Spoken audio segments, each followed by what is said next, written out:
PFAS, the forever chemicals in bottled water. Let's talk about it. Hello everybody, here's Martin, your personal water sommelier. First of all, I think we all agree that we do not want to have PFAS. This forever chemical came in the news for several years now because scientists actually never thought about that.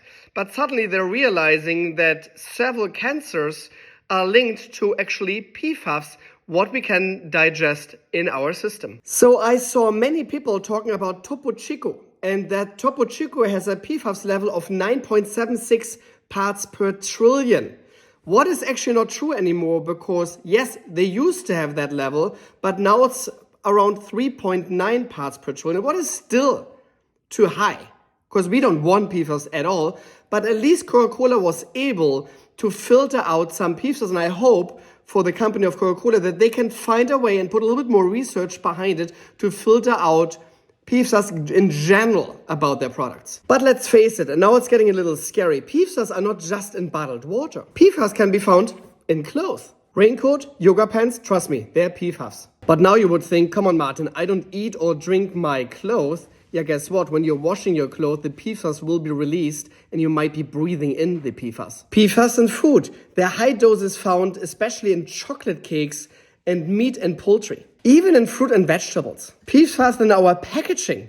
Your pizza box, grease resistant, trust me, tons of PFAS in there. You're searing your steak in a non-stick pan, tons of PFAS in the pan. So you see, it's pretty much impossible to not be exposed to PFAS. So what can we do? So we as a consumer have the power. We need to tell companies to not produce their stuff anymore with PFAS. Trust me, they will change. Second, we need to talk to our lawmakers because they need to make sure that laws are stricter against PFAS. And there is a movement. For example, here in California, they're following now Denmark and they're banning PFAS from all food packaging. And you can do some little tricks in your daily lifestyle to avoid PFAS. For example, talk to your Department of Water and Power and ask them for a water quality report and check on them if they're actually checking for PFAS.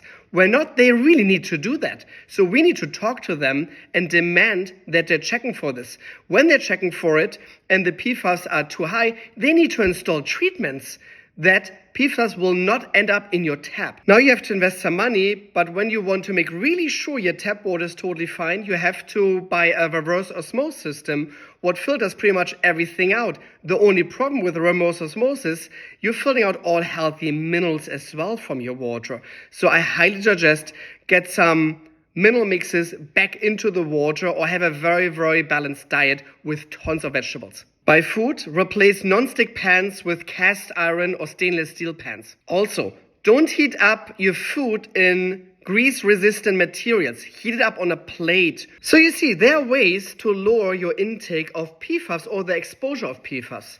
What's for me important, many people not even realizing that this is existing on this planet.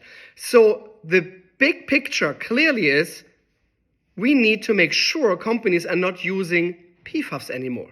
And lawmakers can do this by banning PFAS, and you can do it by not buying their products.